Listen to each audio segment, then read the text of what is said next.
Long ago, in the land of rolling hills and whispering forests, two villagers, Lipa and Liru, lived in an uneasy peace. But that peace shattered when Dure, a maiden of Lipa, fell in love with Lupai, a warrior from Liru. Their love was forbidden, yet they met in secret beneath the ancient boab tree, which was known for its symbol of strength, where they pledged their hearts to each other. When Dure became with child, the elders of Lipa saw it as betrayal. In their fury, they sent warriors to Liru under the cover of darkness. Blood soaked the earth's innocent men, women, and children were slaughtered. Lupai fought bravely but fell. His last words, a curse upon Lipa. Dure, heavy with child, was spared, but her punishment was worse than death. The elders banished her, and in her despair, she made a blood sacrifice to the gods of vengeance, swearing that her unborn child would one day make Lipa pay.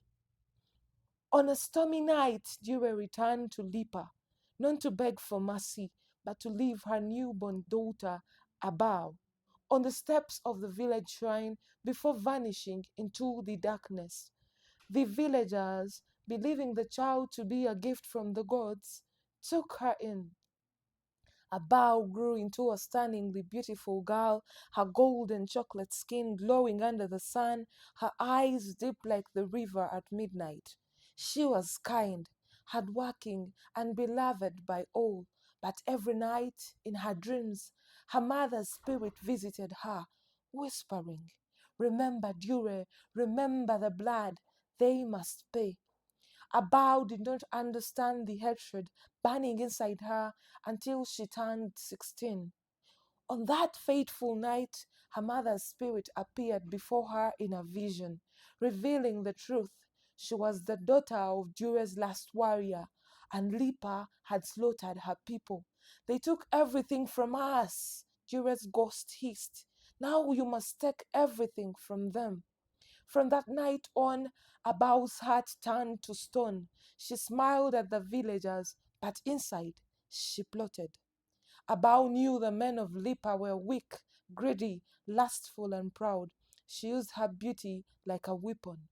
First it was Jafari, the village hunter, who became so obsessed with her that he neglected his duties, leading his family to starvation.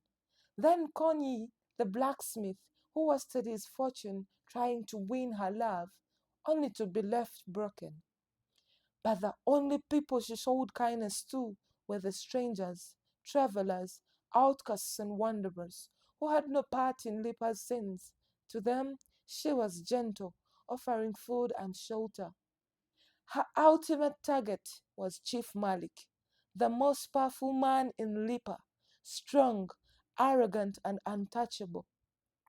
She played the perfect lover, soft-spoken, adoring, and devoted.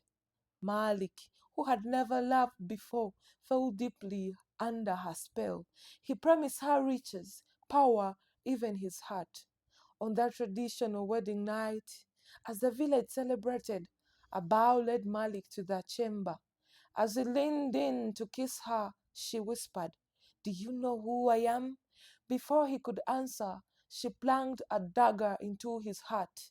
"This is for Dure." When the villagers stormed in, Abau stood over Malik's body, her eyes blazing with fury. She revealed her true name, her true bloodline, and the sins of their ancestors.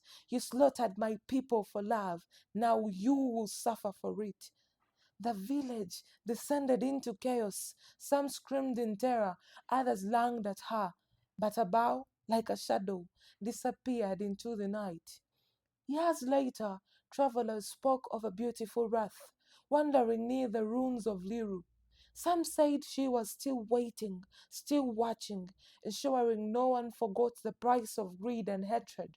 The people of Lipa learned too late. Beauty could be a mask for vengeance, and the sins of the past would always return.